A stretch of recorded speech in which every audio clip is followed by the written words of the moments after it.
Dane's going to do some intros, hold us together for about 10 more minutes till we get started, and Julio, Sindos, Hombres, and Destino, want to jump from what's going on? All right, going back.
We've worked together in the field for 30 years.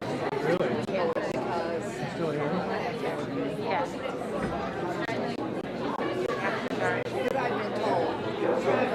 February.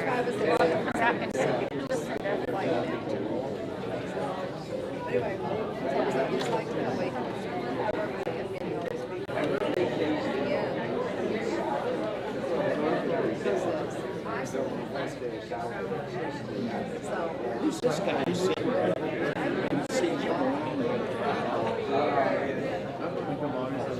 Whoa. Really?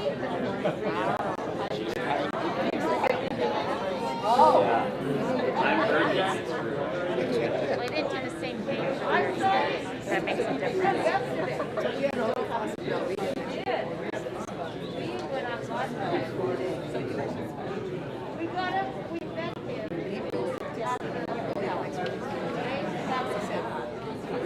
Well, I mean, he was really good at it. We got him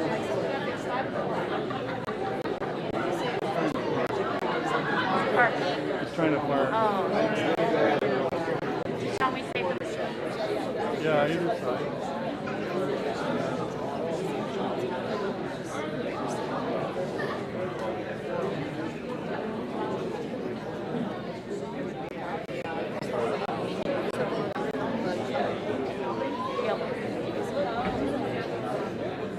John, are you going to sit?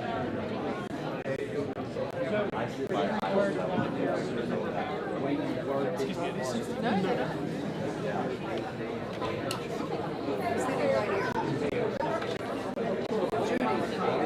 Judy.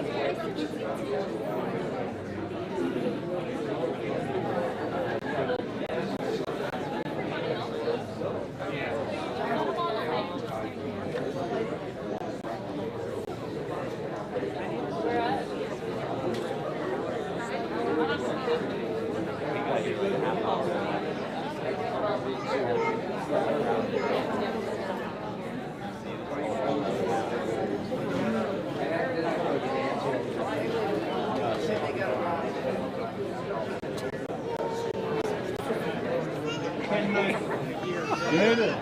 What's it here? You excited? Is Howard coming?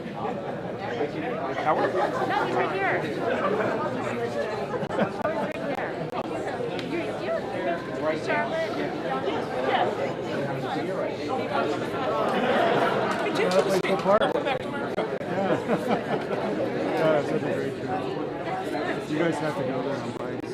Yes. It's really amazing. I mean, there are a lot of Moab. There's a lot of motorheads. I don't think they've been there before. Sorry? Moab?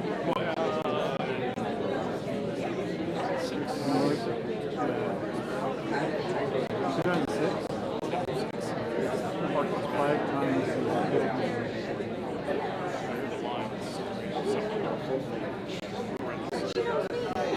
Yeah, so we got there the first week of October and nobody was 3 days later.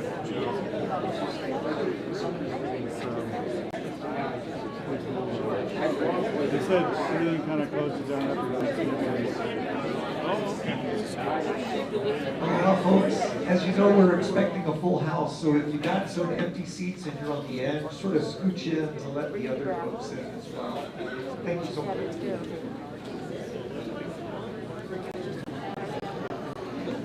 Riding your motorcycle? Oh.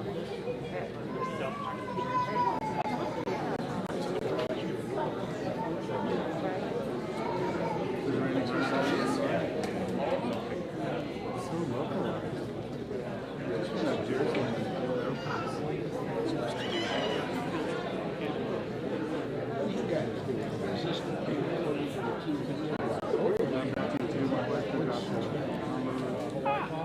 Our son just came in from Boston. He's professional. We're so Working on it. Daughter's coming in. Thank you. What's your name? Lou Frank.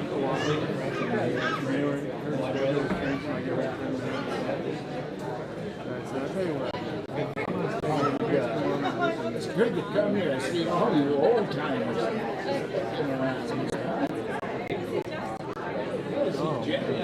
Judd and Frank.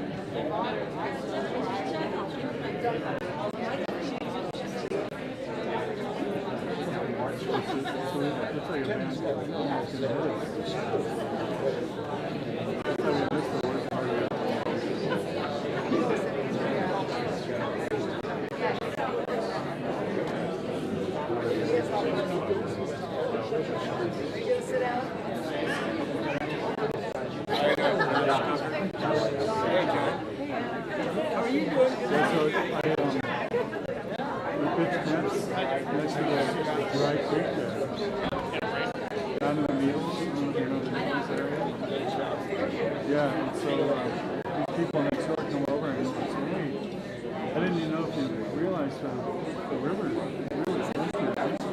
River? There's no river here. And I looked out and it was like 3 feet away from my tent. There's no water in this thing an hour ago.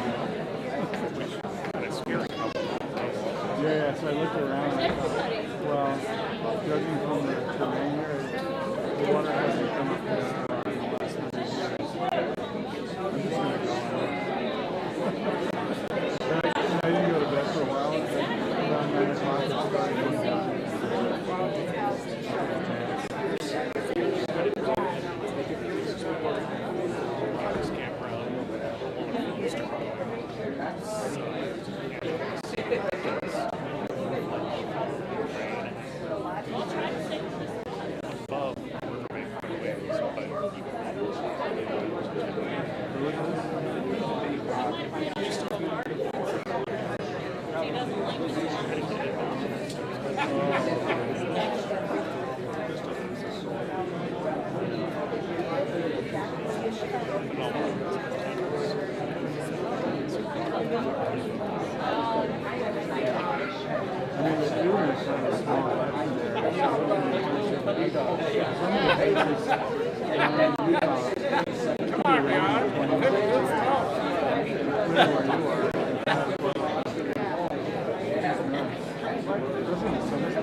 Is Brian there, the owner? Super nice guy,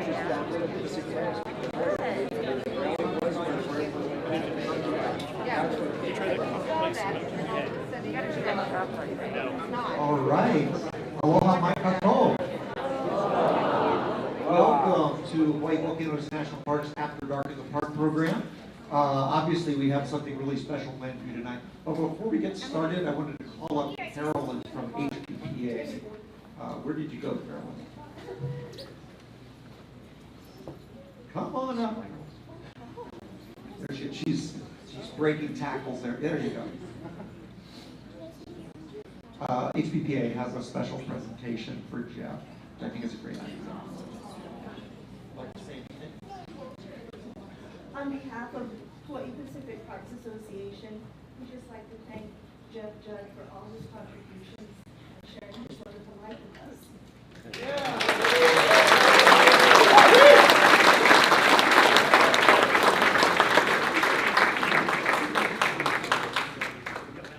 And you got your own bag. I also want to thank Friends of Hawai'i Volcanoes National Park for sponsoring the After Dark at the Park program. So some of you guys have seen the little donation box out there. That's what helps us to be able to keep doing these programs. And it's Elizabeth Dean from Friends of Hawai'i Volcanoes National Park.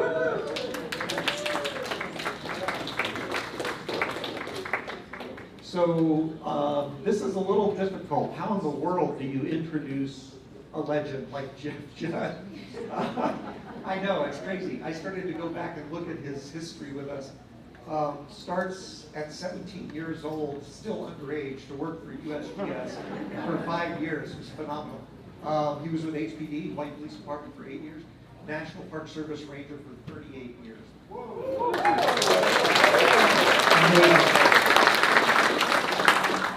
So he has worked on so many different projects. He's done search and rescues, he's done drug interdictions, he's done, oh gosh, body recoveries, he's worked multiple eruptions, just a phenomenal legacy. So he earned the nickname, he's been called the Clint Eastwood of park rangers. Yeah, and that was my Clint Eastwood. No, he also is in a very elite club of people. Some of you guys have know about this club. It's the club of people who have fallen into lava and survived. It's a really small club. Yeah, and Jeff is one of those, and hopefully he will tell us a little about that tonight. There's a phenomenal trail guide that talks about the Mauna Ulu eruption, 69 through 74. And we were so excited because, let me see if I can find this real quick. Jeff's in here. So he's been featured in the Mauna Ulu Trail Guide. I said, this is going to be awesome. Now you guys are going to have these available. Maybe Jeff could autograph a few and give them out to people. And he said, we're sold out already. So I have the last dozen right here. So hopefully some lucky folks, Jeff will agree to sign some pictures there. So ladies and gentlemen, please give a warm volcano welcome to a legend here, Jeff Judd.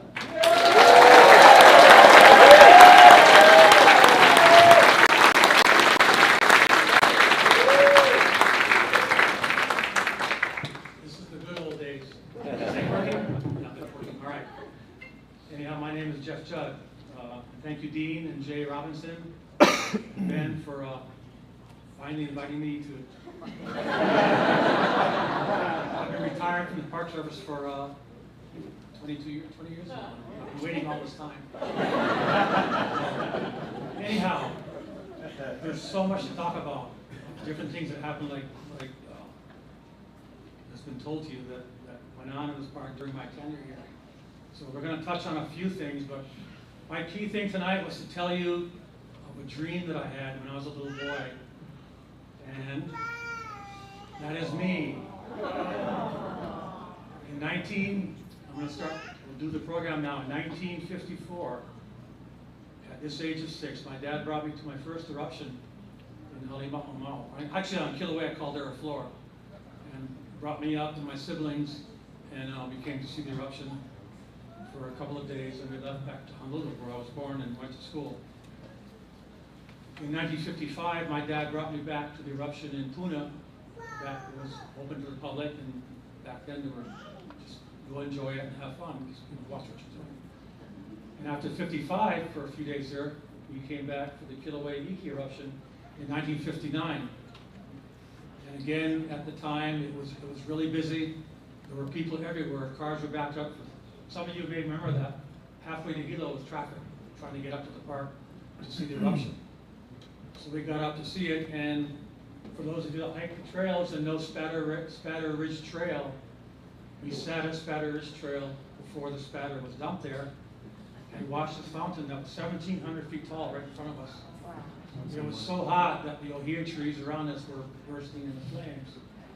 But, we and many others stood our ground and watched this phenomenon before us. But every time I saw an eruption, it was getting into my mind that this is where I wanted to be. And I was determined, someday I'm going to come back to this park, and I wanted to work here. So I was age 6 then. When I graduated from high school and came up here in 1966 at age 17, I packed up my backpack, packed up my motorcycle, and shipped it on Hawaiian Airlines freight back then. And I arrived in Hilo and drove to some friend's house in the village and stayed there. And I came up to the Volcano Observatory. And remember now, I'm 17 years old, a young guy, and I asked for a job. Howard Powers, the scientist in charge, came to the front door. And for those of you that know the old building, it was a big metal door, old style, with a wooden center, very heavy, and it always squeaked on the concrete. And he came to the door, and yes, young man, can I help you? And I said, I'm Jeffrey Judd, I'm here, I will do anything, but I want to work at the volcano.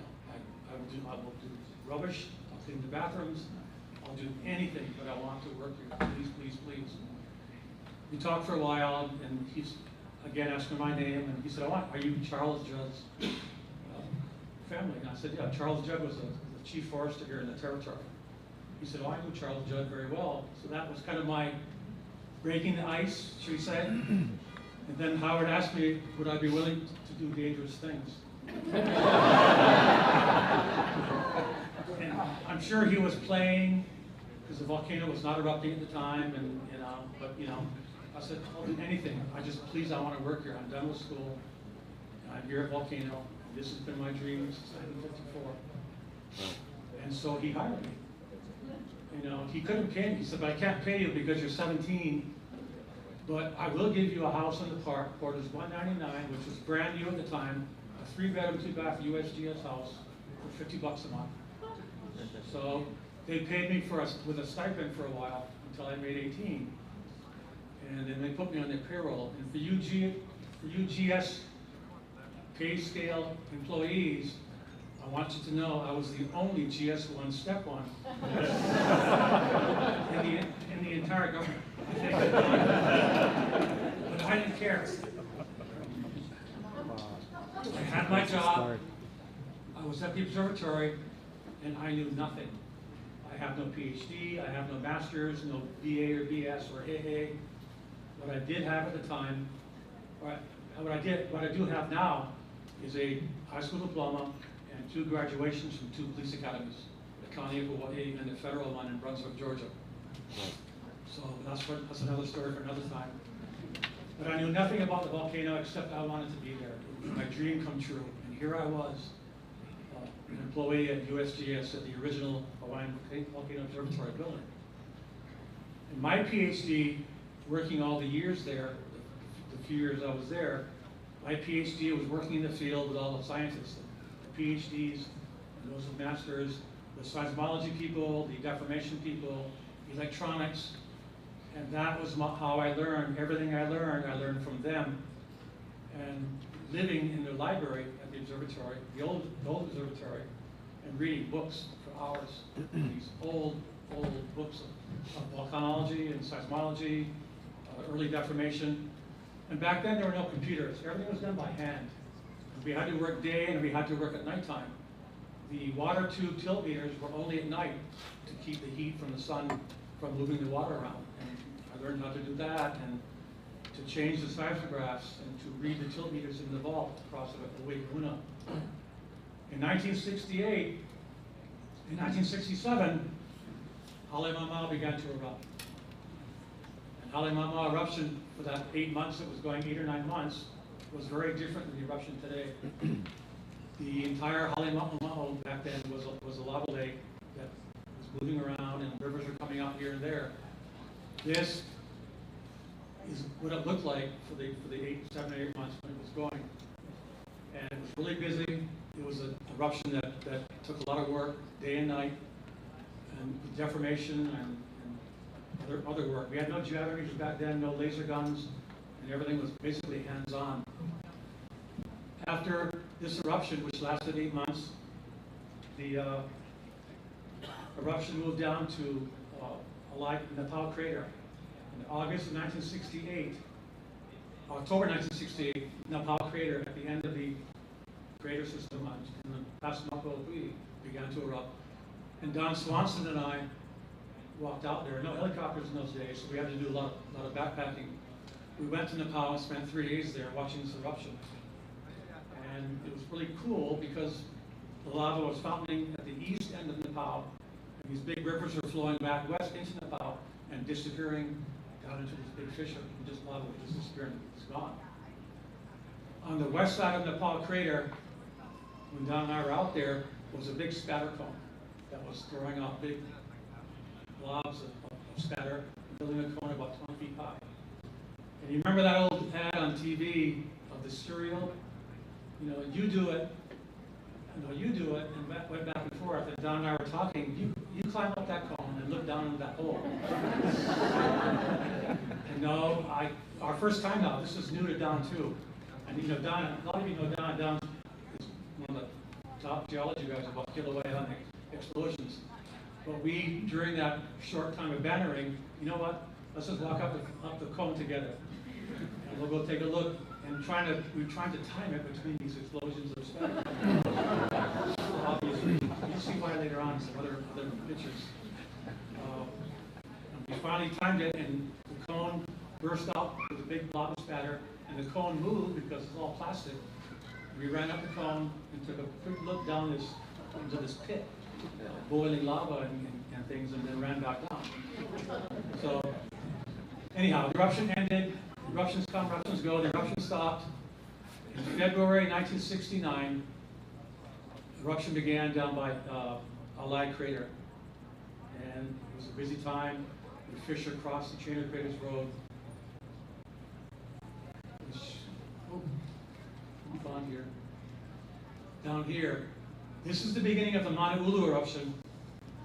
Forgot I had a laser. Okay. This is Hawai'i crater. This is Pu'ululuhulu when it was covered in trees and long trail. The trail's still there. You may recognize it. And the trail went out to by Hawai'i crater. This is the early days of the eruption of Mauna Ulu. And Hawaii's here, Makopuhi's down here, and Keanakako'i. And to the right here out of the picture is the Hawai'i crater. Another view of the early days of Mauna Ulu. This was, I believe, phase 2 in June of 1969. And down here, if you look real carefully, you'll see a patrol car. There was a ranger here, his name was Ted Pickle. He was sent down at the beginning of the eruption to close the gate at Makopuhi crater. Because the eruption had just started uphill from him. He closed the gate at Makopuhi crater, not knowing that when he went down the road, the lava had crossed the road behind him. And this is the early days of radios, and things were not like today where everything's electronic and by satellite. He turns around after closing the gate, goes back up to get out of this area, and the lava has crossed the road. And I was at USGS at the time, but nobody could find Ted Pickle. There were no helicopters back then. And Ted spent the entire day sitting here with his patrol car, of course not knowing if any lava rivers would come down here, which had caused him to make some quick decisions to try to bail or whatever happened. Late in the afternoon, the Park Service finally got a hold of a helicopter at Keanakako'i Marine Corps Air Station, which came up. And here's Ted Pickle sitting on the hood of his car, faithfully waiting, and he got flown out. The car is still there. The car is now buried by about 400 feet of rock. So someday, one of your great-great-great-grandchildren, who's a geologist, may come out here one day and find some anomaly in his gravity meters or magnetometers or something out there. It'll be Ted's car. If you look right here, this line right here is a line of spatter cones that are being buried by the eruption of Mauna Ulu. That's the spatter cones of August, I believe, 1968. So this area is a hot spot, and I'm telling you things I was taught and things I read. This area is the dogleg where the Kilauea's East Rift turns, coming down from Kilauea, and makes a sharp left turn and heads straight for Kapoho. And it's my understanding, from what I've learned from the knowledgeable ones who passed on their mana'o to me, is this is an area of a hot spot, a lot of earthquakes, and it's hard for the magma to turn that corner, and hence there have been frequent eruptions down here. So when this eruption began at Mauna Ulu, let's see here. Oh, this is Eloi. I'm sorry, I'm jumping around a little bit. This is Eloi crater. We have Eloi and Elai. Eloi was up the road a little bit, which is now gone. You can still see the depression in the lava from Mauna Ulu, but the crater is gone. Okay, this is the eruption beginning in February of 1969, which began in the forest about 2 kilometers downrift from where we were. And we went down Trainer Craters Road. We're just up the road from Eloi Crater. And we could see the fountaining out here in the forest. And pretty soon, this crack opened up across the road on Trainer Craters. And I have to tell you, as a young kid, and even for the geology people, to see something like this starting at your feet, you know, not explosive. I'm sure it was dangerous, but you know, we're just guys out in the field doing our thing. But to watch this fissure open up across the road and start out here with steam and gas coming up, and then we took a quick look down the crack, and you can see the top of the magma column coming up. So, and here's a piece of the asphalt. And I show this picture a lot to schools when I give talks. Imagine the power it takes to drive that lava up 1.5 miles below us, and then lifting up the asphalt. And this was the start of the eruption in February. We were not there for the Mauna Ulu start. It happened about 4 in the morning. When the alarms went off in the housing area, and we went to HVO to go to work. The sky is humongous, blood red, fountaining, and the seismographs are going crazy, and the eruption was on. Of course, at the time, and I worked a lot with Don mostly at the observatory, nobody knew the eruption would last 5 years. Usually they go 2 or 3 weeks, and then usually the POW and Kilauea rebuilds inflation, and it comes again. But this is February, and when the eruption, I remember when the eruption was over, and going out in the field and doing tilting work and measurements across the crack system, it was evident that Kilauea was even more inflated after the eruption ended than when it was when it started. And Kilauea was really uneasy. There were a lot of earthquakes down in this area because it's where that dogleg is, and things that I've been taught, and in my opinion, it was really uneasy. And then the eruption began again on May 24th, 1969, about 4 in the morning.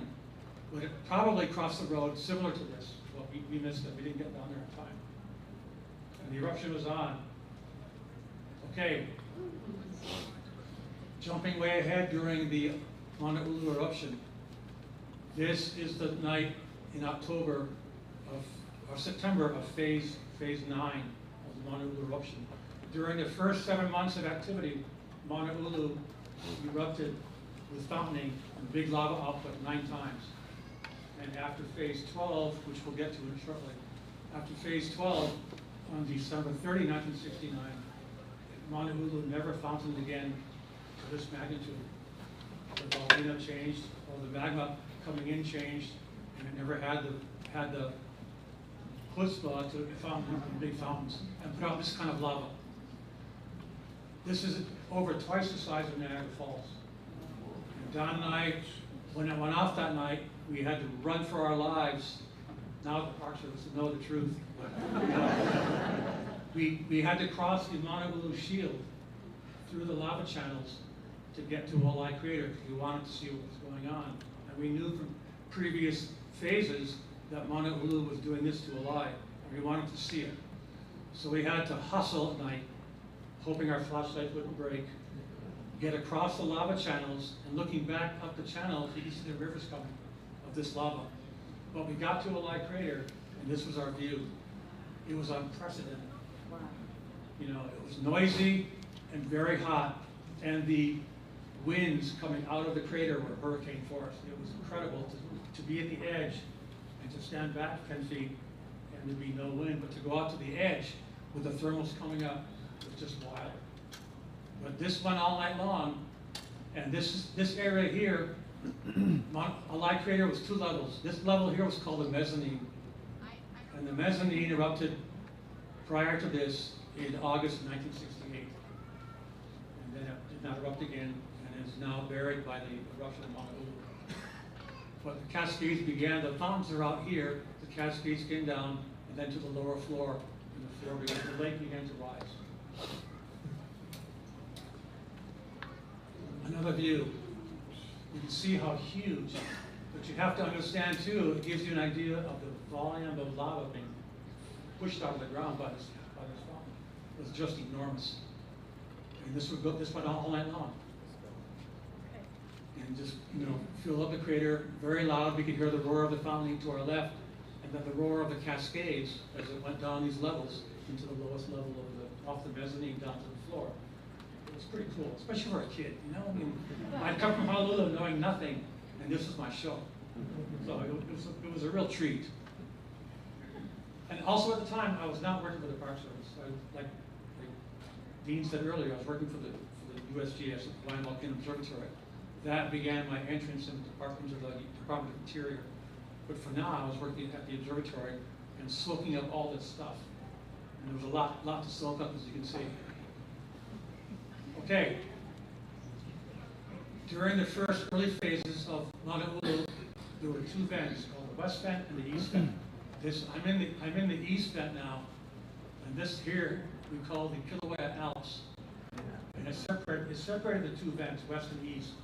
And they would fountain together or independently. And when the eruptions, this is called interphase. In between the big fountain periods, the lava in the column would rise and fall. And we would be in the vent watching the lava come up and then degas, come up and degas. And then one day it would come up and not degas. And the fountain would get bigger and bigger and bigger. And the game was on for the next phase, which lasted all day or for a few hours. But in between the big fountain, we would have this type of activity or something a little bit different. So the pressure wasn't there yet to restart the volcano for the next phase. The pressure was there and building to cause this interface. And eventually the Kilauea Alps disappeared and the fountain coalesced into one big vent. And I can't remember if it fell in or whatever, but for a while there were 2 vents going. And it was pretty busy. Don and I did some amazing things. You know, Don is, you know, he would do things in Mauna Ulu that you know, we'd hike down deep into the throat, looking around during the interphase before the lava came up to see what's going on. We'd be down 200 or 300 feet down this thing, looking down deep into the volcano, and then but that was then. I mean, it's more of a story. But. Okay. This is I believe this is phase 11. Again, pouring into Walleye Crater. And I put this slide up, because of course the big fountain, but to show you the volume of lava coming out was stupendous. You know, and I'm not a geologist, but to see all this stuff and to ask questions and to, you know, why, and what's going on, so I could have some knowledge to pass on with these huge cascades of this lava. You know, lava is really thick. It's like honey. And my honeybees at home work hard for me now, but I use that as an analogy that lava is really thick, but there's so much coming out. It's just pouring like water over these cliffs. Again, it's very hot. Does a lot of stuff. Okay, and changing gears here, this is the start of phase 12 on December 30, 1969, early in the morning before sunrise. And I'm at Kilauea crater this time. Kilauea crater is beyond me, and it's difficult to get to, but we had stopped at Kilauea crater because the roads were blocked even thicker, and it was hot and hard to get to. But this is the early morning of the phase 12, which was the last time the Mauna Ulu erupted with big fountains, and you'll see it in a minute. And it began small, so we figured, it's just another small phase, and it will be nothing. As the day went on, and again, I'm at Kilauea crater, and take note of this cone here for scale. To my left here, out of the picture, and you'll see it in a minute, is Pu'uhuluhulu. And if anybody was here in the late 1960s, you'll remember Pu'uhuluhulu was showered with molten lava. And there's a photograph coming up shortly that will show you what happened. But the fountain wasn't at its full height yet, 1,900 feet. Here it's only 300 or 400 feet, 500 feet. But the fountain began to bifurcate, which is splitting. And one of the fountains was going towards Pu'uhuluhulu. We didn't pay much attention to it. We're down here at the Kilauea parking lot watching this thing unfold. But the fountain here, and I'm sorry I don't have a picture of it, began to go further and further and further toward Pu'uhuluhulu. On Pu'uhuluhulu was Wendell Duffield and some other scientists and some other people, I don't remember who it was, were on top of Pu'uhuluhulu. Pu'uhuluhulu, and the fountain went all the way across suddenly and buried Pu'uhuluhulu in smoke and fire. We had no idea if Wendell Duffield and the gang were okay, or burned up, or buried in lava, because it came so fast. There was very little time to react. So it was a big deal, and they finally called up on these old radios. We had long antennas. Remember those days that these aluminum antennas that would always break. And then the fountains changed. Okay, this is Pu'uhuluhulu after the eruption, that phase. It's all grown over with trees and bushes now, and Uluhe and Ahali and everything else. But this is what happened to Pu'uhuluhulu. And this is why, for a while, we thought Wendell Duffield, who was right here, and George Kojima, and I don't remember this guy's name, we weren't sure if they had survived, or were they buried alive out there. But they weren't. Obviously, they're here. This vehicle, some of you may know it. What it's called? It's called a coot. This was our all-terrain vehicle. This was our chariot to get around the volcano. This coot is total four-wheel drive. It would go anywhere with a little one-cylinder engine. We even took it down the Kilauea Trail doing field work. The Kilauea Trail, which went down from Mapuapuhi all the way to Kilauea, had not been re-leveled, looking for deformation, I think since the 1930s. So I'll tell you, to take this thing down across the lava flows and down this trail that had not been cut since the 1930s. And when we got into the Howe Forest, that was a challenge. But the coot was amazing. It took us everywhere. This is our chariot for field work, for leveling, for geometering, for water tilting at night sometimes. We would use the coot to move things around. But for those of you that know Pu'uhuluhulu, this was the damage that caused the concern that Wendell and the rest of them were dead. But they weren't. They ran for their lives. If you've been to the top of Pu'uhuluhulu, they ran for their lives around clockwise to get away from the fountain that was coming their way. And where they were was buried, and they had spatter coming on them in their hard hats during the thing. That's how close it got. So, but again, it worked. So, but if you go out there now, you won't recognize it. This has all been grown over by trees. It's all gone. Again, that's me on Pu'uhuluhulu to show you so much lava fountained over 1,000 feet across that valley kind of thing to Pu'uhuluhulu. There was so much molten lava being dumped, it was even flowing down the hill as molten spatter that was flowing away.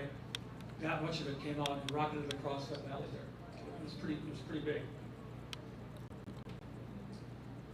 Okay, back to Kilauea crater. During one of the phases, and I can't remember which one it was, there was a swarm of earthquakes in the Kilauea crater, and a lot of cracks opened up, and a lot of lava was coming out. These two lava flows here were gushing out of the Kilauea crater, like out of lava tubes that had formed during the earthquakes down there. And just gushing and gushing and gushing, filling up the Kilauea crater. At the same time up here, where the cone is, Mauna Ulu was erupting. So because it had been going for a few days, I think one of the geochemists had contacted the mainland, and they wanted to do an experiment. And they brought down some rare metals. I think it was chromalumel and gold and some other high heat metals, which we threw into the crater up at Mauna Ulu summit, into the lava lake. At the same time, within an hour, they began to sample down here the lava coming out of the lava tube to see if the two vents were talking to each other. And as I recall, nothing showed up here in the lava here that came from Mauna Ulu summit. There was no gold, shucks, no, and no chromalumel, and I don't know what else metals they used that would take the heat. But I know today it would be frowned upon, but I will tell you some things that we did. You know, the lake of Mauna Ulu was enormous, and the lake was always circulating. And we wanted to see, not we, but I was the go-get kid, if the lake was circulating over and over again, or a new lava kept coming in. So we did throw in a little bit of road tar to see if the smoke would disappear and come back and maybe disappear again, to see if the lake was circulating. And we never saw that. So lava was obviously always coming into the volcano. New lava, and then coming down here, I think, and coming out. And later on this day or the next morning, this whole area disappeared. All the way crater was gone. So it was a big change. Okay, this is the Dean. You said to push the button again? Yes. Okay, the down or right? The right. Okay. As we say in Hawaii, chansum, because I gotta see if this video works. Here we go. Okay. Look at the cone. Okay, this is phase 12. And watch the crust coming off like bats due to the updrafts.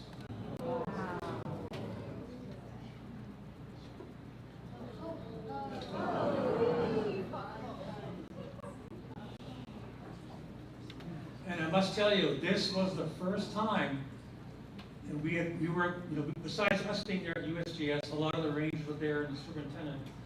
We finally convinced the Park Service, you know what, this is a benign area to watch. Open this area to the public. And guess what the park did? Yeah. They agreed. Wow. So during this day, the Park Service opened up a Kilauea crater parking lot and let the visitors down to see this fountain. Look at the size of this thing now. Double fountains at 1,900 feet. Okay? And that's the lava gushing in. I have another picture of that, the big fountains. Hang on a second. But it was a great time. You can see lava's coming across the road and burying it. And here the close-up of the big rivers coming out of the lava tubes. There were 2 tubes. Were they connected? Probably, but you know, we'll never know. Time to leave.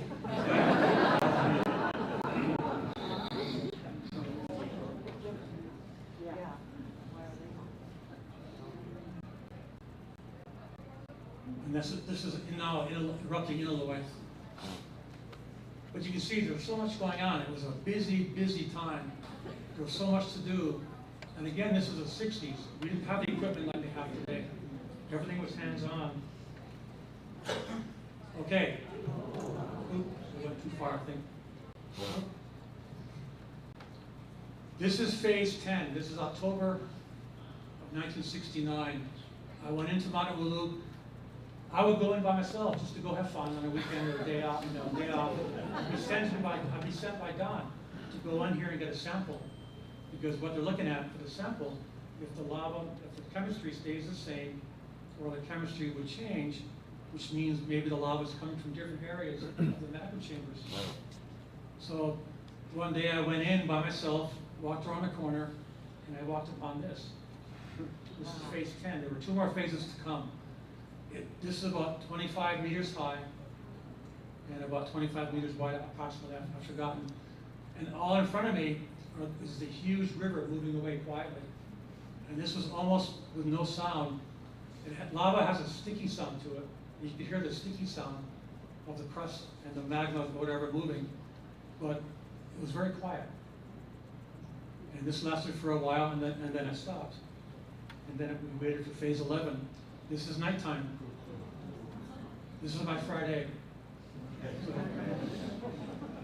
Runny Friday. But again, this was just typical Honolulu. You know, Don and I would go to work at night sometimes at 3 or 4 o'clock in the morning. We'd drive down to the end of the road and hike in and go up Honolulu. There would be 30 or 40 people up there, just watching the eruption, and, you know, having their snack, and then they'd leave and then go home. And it was, you know, it was a different time, a good fun time. You know, we always caution them to be careful and stuff. Never turn your back on the volcano. And always make sure you have an access route to get out if something happens. But it seemed to work well. And people who went in there, who know how to get in there, it worked. And they had a good time and good to see some things. Okay, this one. How people ask, how close do you get to lava? You know, I'm sure the word's out that like Dean mentioned. In 1970, December 30th, I was at Honolulu Summit working, and this is not the video of it. And I went to sample the lava, and I had taken in with me three geology teachers from the mainland, from some college, who came to Hawaii and to meet Don and the other scientists. And I was asked to take them into the vent to show them how we sampled molten lava. Well, I gave them a show they'll never forget. So, not this sequence, but this is a sequence, and I show this to kids at school. How close can you get? Because it's really hot. You know, you get used to it. I think Frank has seen it. You know, the hair in your arm curls up. It's that hot. But you always got to watch what you're doing. You got to watch your surroundings, and always make sure you have a way out. Because it can get really difficult if you don't. So, this video here, taken by Don of me walking, but it's really quite safe. You know, you get used to it. We got good at it, should we say? And watch this. Where do you think the lava went?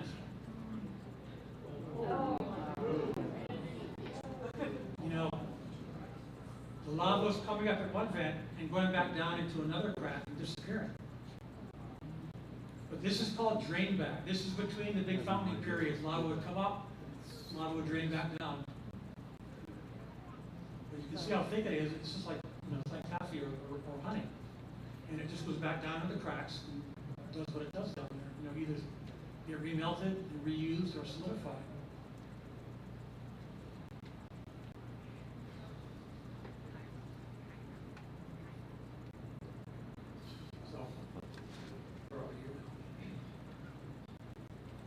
Okay, I kind of jumped around with the slides. Again, remember this cone here.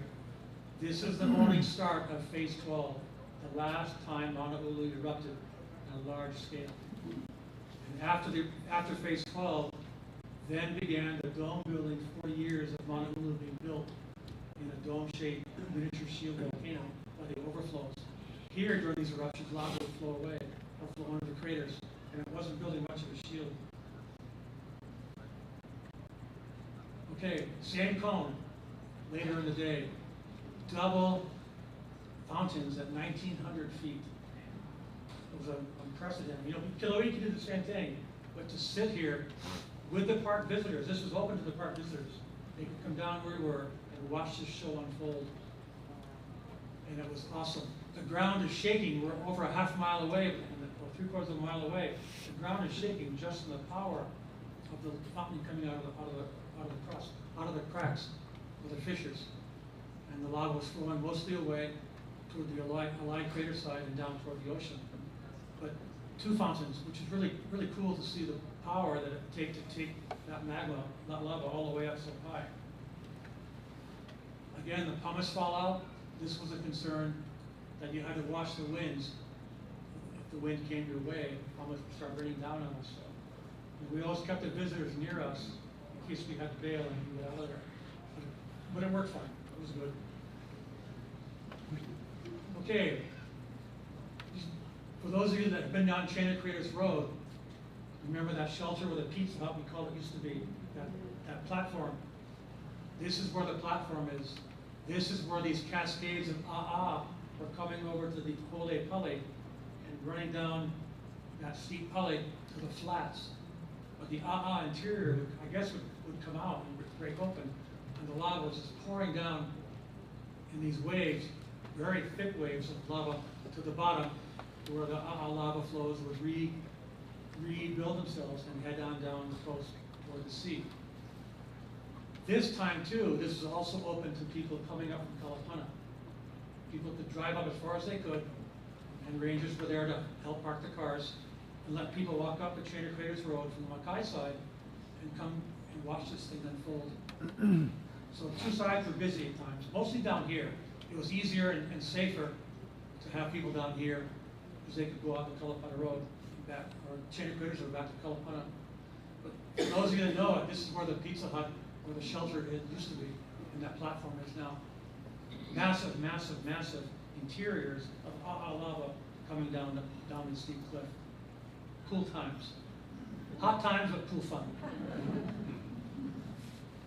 Okay, how do we sample? As you can see, my jacket's been melted and burned. You know, I have my fireproof, resistant gloves on, and you stick a cup into the lava, and you pull out a sample of molten rock, and you throw it into water to chill it and stop the crystallization. See, I learned something as a kid in geology, and it stops the crystallization when it's sent to the lab for thin sections to see the chemistry of it. This was a very hot, gassy puka in the vent, and you see the lava churning in there, and you just stick it in and take a sample.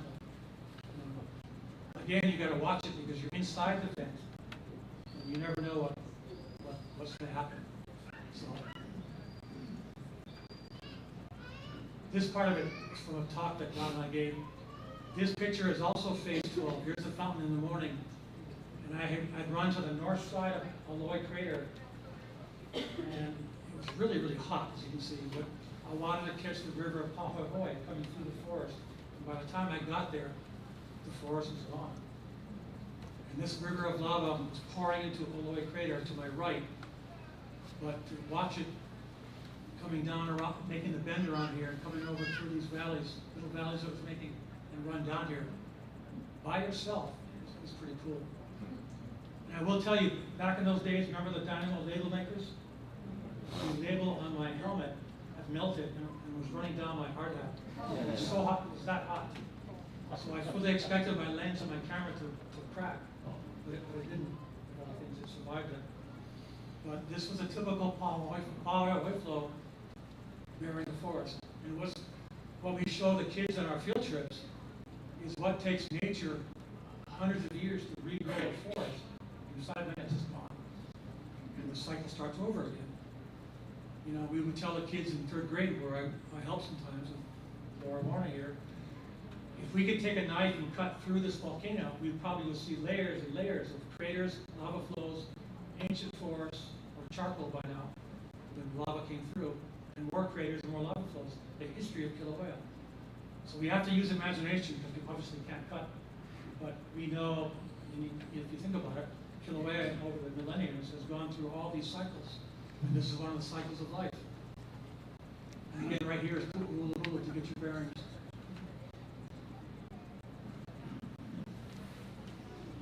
Okay, a single 1,900-foot fountain.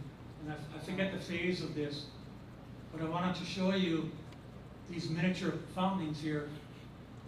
The fountains would not be there during interphase, but the pressure was so big with the fountain rushing through the eruptive vent that in the big cinder cone, spatter cone, new vents would open up temporarily as the magma was pushing through the cinder cone and erupting in these small fountains, which shows sometimes when you're out here working, you had to watch what you're doing, where you're at, because you never know when something like this might turn on you or break open. Okay, one of the famous photographs. This is Mauna Ulu, when the crater which we see today had formed. And again, the Park Service, I don't remember if it's under pressure or the region said, go ahead, let's just do it. The Park Service built an overlook in Mauna Ulu summit and actually built a road all the way to the top of Mauna Ulu. They even put in a Lisa Lua up here. But it was busy. It would be packed with people. And people would walk from the end of the road past Ulu and come up here and stand here and watch these eruptions or little fountain on the floor in the lava lake. And it worked well.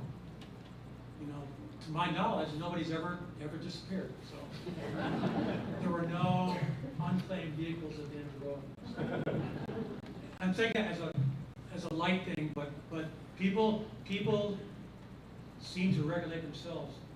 You would talk to them, Don and I would talk to them, or Wendell Duffield would talk to them. Just be careful out here because you're in an active volcano. Be careful, watch your back, and always make sure you have a way out because anything can happen with the lava. And it worked fine. And then one day we went to work and the overlook fallen in. But nobody was on it. So.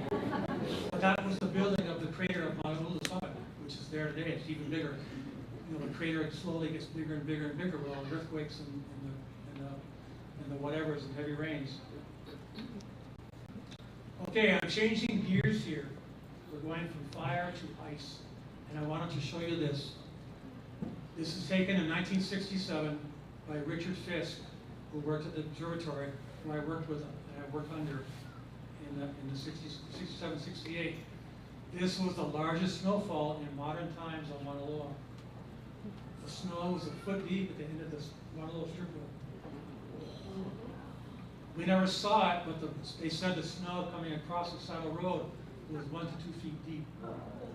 It was one of those rare freak storms that came down from the north and did that.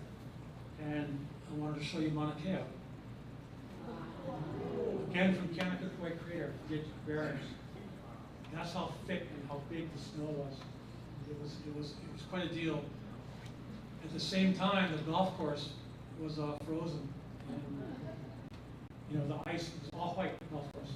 So of course we had boogie boards and go sledding. My sons are in here, and we in the 80s and early 90s we had a freeze at Volcano, and up at the golf course it was 28 degrees, and the golf course again was pure white ice. So the two boys got to stay home that day, and we went sledding on the golf course. Where are you going to have bragging rights to go sledding in ice in Hawaii in the wintertime? On a golf course at 4,000 feet.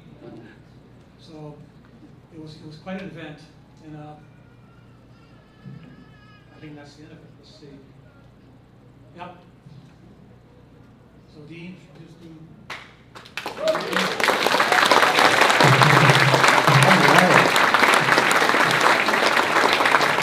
Thank you so much.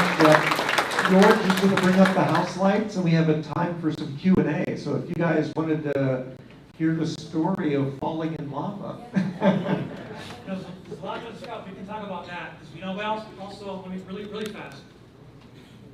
We had a helicopter crash in Kilauea from Paramount Pictures in the 80s, which is another long story. It was a 3-day rescue to rescue these people, which was successful.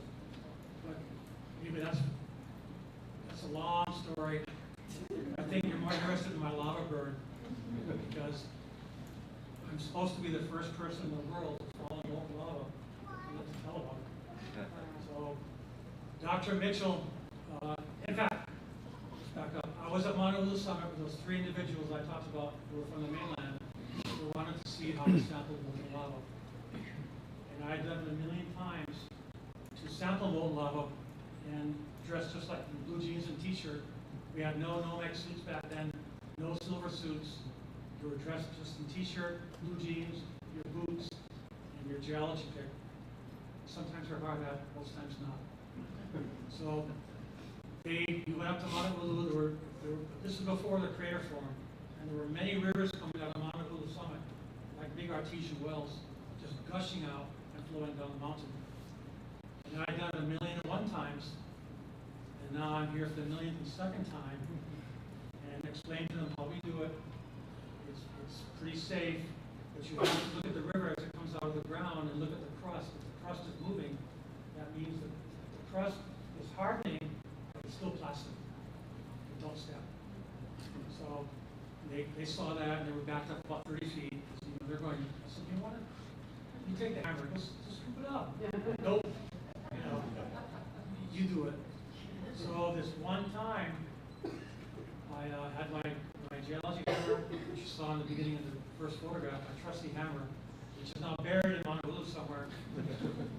I walked up to the river. The big river was about 15 feet wide, coming out of the ground, gushing out, going down the mountain. And there was part of it had a crust. I looked at the riverbank. It's a river of lava. It's just like a river of water, liquid to liquid. It has overhangs, it has corners, it has whatever. Sometimes mud on top of the rivers and stuff. The lava wasn't moving, the black crust wasn't moving, so I assumed. You find it there, never assume anything. I walked up to this river, and I took my last step forward with my right leg to bend down to sample the lava like I've done 1,000,001 times, and I broke through the crust. It's not hard, it's plastic rock. And instantly, true story now, instantly I'm up to my knee, my right leg especially, in molten rock. Okay? And I had broken the crust, so now I'm traveling downriver in the lava. Everything out of the lava, all my jeans, my t-shirt, everything was on fire. Some of you have played with lava, you stick a branch in, it was the gas coming out, and it's good fun to do. Okay, I'm in the molten lava, going down the river. The three guys haven't moved. No, but what are they going to do?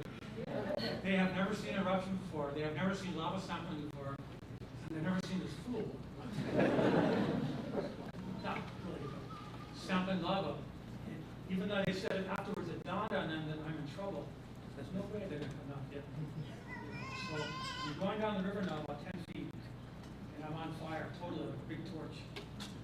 I managed to throw my hammer down, which is probably my saving grace. I threw my hammer down, my geology hammer, and I spun around in the molten lava. And now my left leg is starting to go down in the molten lava. But for now, it's dragging. My right leg is up to my knee in the molten rock.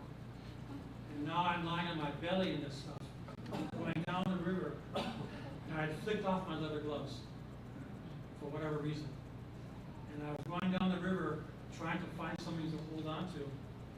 And this bright orange crap came up, because right here is a big spatter cone throwing out spatter.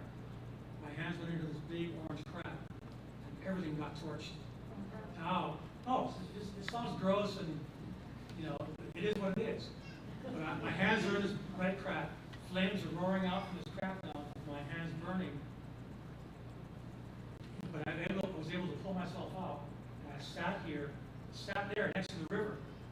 And I remember I'm so hot. Okay?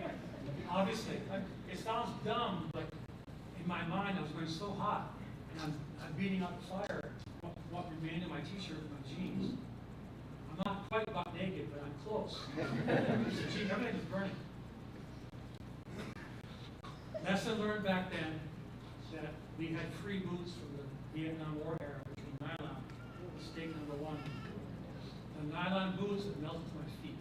No, that was a good thing.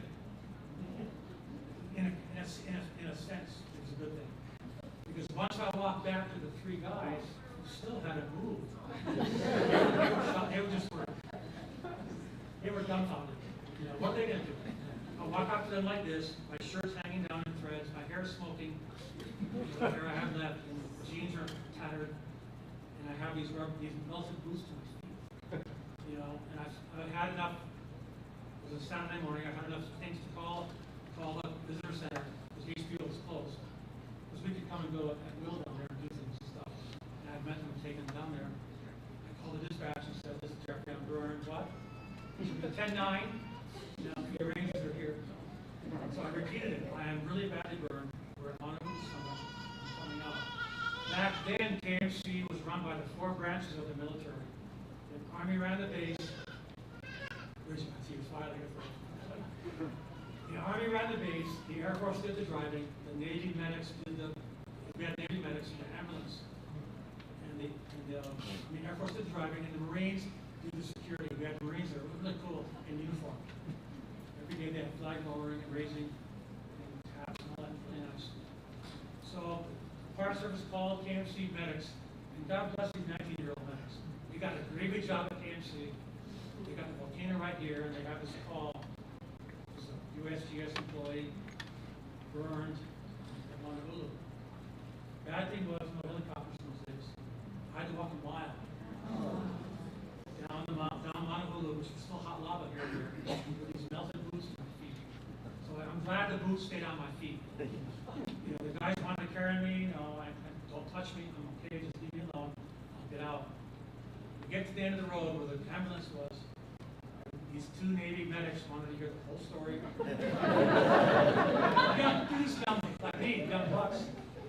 You know, they want me to lie in the gurney. No, let me sit in the jump seat in the back. You guys sit up front. I don't want to lie down. I don't want to touch anything. And I had to explain and relive the whole thing on the way up to the visitor center. Go back to Hilo. Okay. And back then, Walden Ledge, the road was open. Crater hadn't fallen in yet. So we came around that way, came past Thurston Lava 2, and coming up past Walden Ledge to make a right turn in to head to Hilo. And these, remember now, these are just 19-year-old guys who, you know, they tell me, get out of the ambulance. You're not going to take it to Hilo. You don't look so badly burned. True, it's a true story. So, and for whatever reason, you know, I was half out of my mind already. And no pain, by the way, because the nerves had burned off my leg. I had no pain. No pain in my hands. Yeah. So I said, okay, let's get out of the ambulance then. I get out of the ambulance, and they go left back to KMC. And just then, Jim Martin, who later became my mentor in the Park Service and law enforcement, and one of my best friends, is coming from KMC side, heading to Hilo to see me. And he sees me standing in the middle of the intersection. You know, what are you doing here? So they kicked me out of the ambulance. We got all, you know, Jim, we got all flustered. We get in the car, and we went down to Hilo, sirens and lights, all that stuff. We got to Hilo Hospital. Dr. Mitchell was there, James Mitchell, on the ER shift that weekend. And by the way, sadly, he's the person that died at Hollow Bay in the tsunami we had in 1975. We had an earthquake off Kilauea, I think it was 7.25, about something like 7.5, an instant tsunami. And the tsunami was on the coastline at 5 o'clock in the morning or so. And as the coastline was sinking and Hollow Bay into the ocean, due to the collapse of the coastline, the tsunami came in, picked up all these Boy Scouts with their horses at night, and pushed them inland into the big crack. For those of you that have been down there, you know that water crack. And the three waves came in, I think, and washed these people around. And he got stuck in a rock and drowned. He's the one that saved my leg, especially my right leg. And by the way, I have my leg. So. Key factor in the lava, which was a study for him and some other doctors that came up, and for a couple of people at HBO. How come I didn't consider it? I mean, 2,100 degree molten lava. Why didn't I just explode or die instantly? We think, one, I wasn't breathing. Either I stopped breathing on my own, or my body told itself, don't breathe. Because had I taken a breath, after Dr. Mitchell said, had I taken in a breath of air, it probably was 700 or 800 degrees. It probably would have burned my lungs like instant. And I would have dropped in the lava and disappeared. Number two, why didn't my leg just burn off? And this was a point of contention and study, and he looked at it for a long time. My leg is in molten lava up to my knee. There is very little, Frank, correct me if I'm wrong, there's very little oxygen in the molten lava. My leg wasn't burning, it was cooking. No, I mean, it's facts and facts, but it was a big study. Is that time?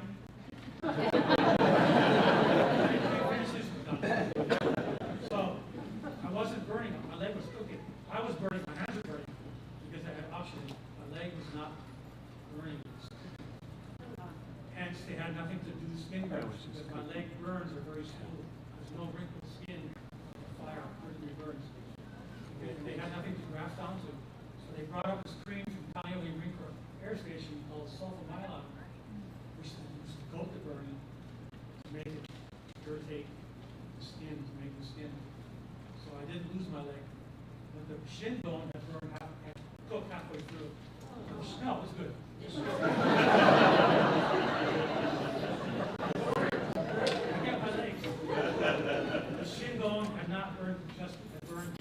It was getting to the point where it would not have repaired itself.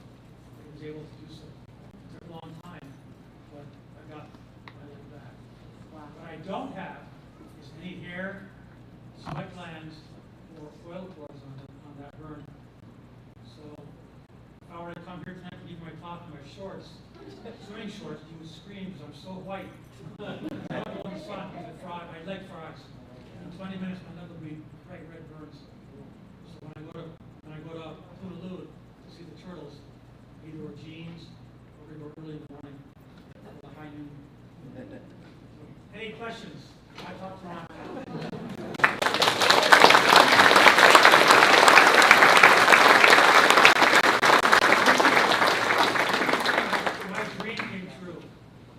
HBO at 17 and asked for a job, and I did get those things. Like Dr. Powers offered to me. It was a great job. It was a really nice little gentleman.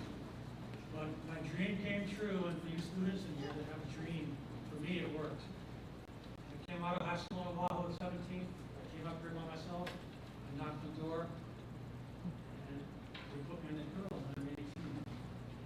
The only GS one step on in the country. I didn't care. I got a paycheck. I had my dream. I learned from these guys, all these scientists. So it was pretty cool. You know, and then I came over to the Park Service. And that's a whole other talk on law enforcement. Marijuana operations here in the park. Green harvest.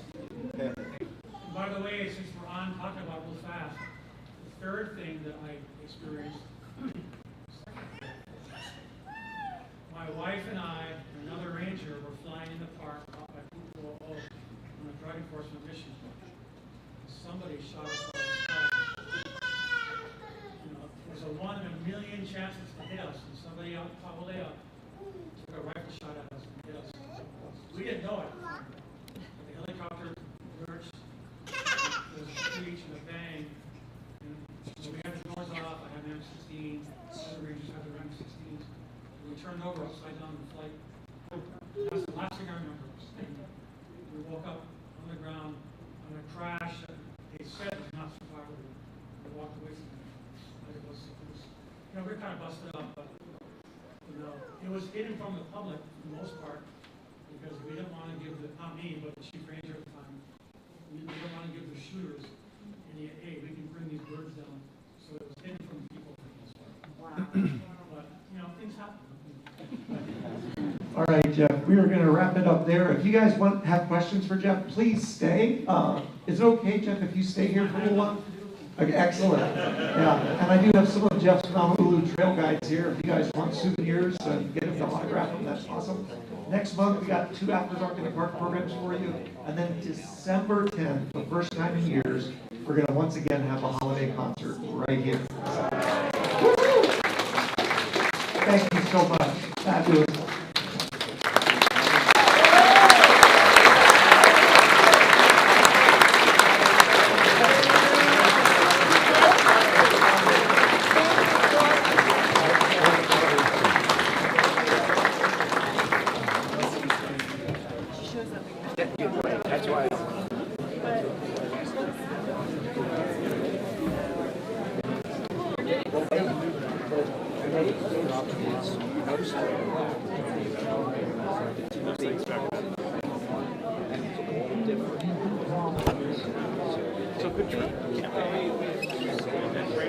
Yeah. So my he has a plans on 2 pineapples on YouTube. Mostly dry. Well, we did a 2-9.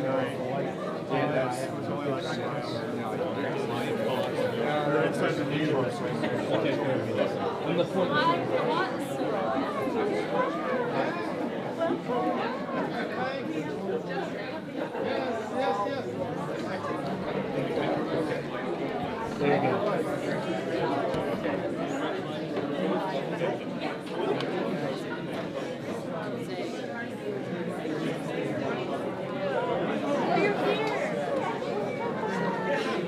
Hey, I got you guys right there. In the corner. We're trying to get out of everyone. Everybody's clearing out. Oh, that's good.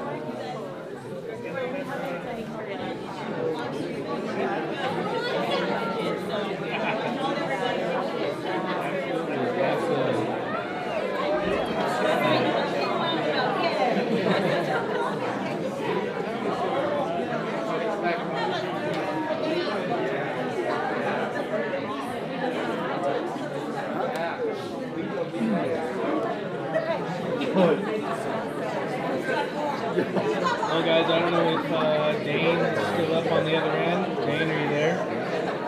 Back there. Still up there? Yeah, still running. Thanks, everybody.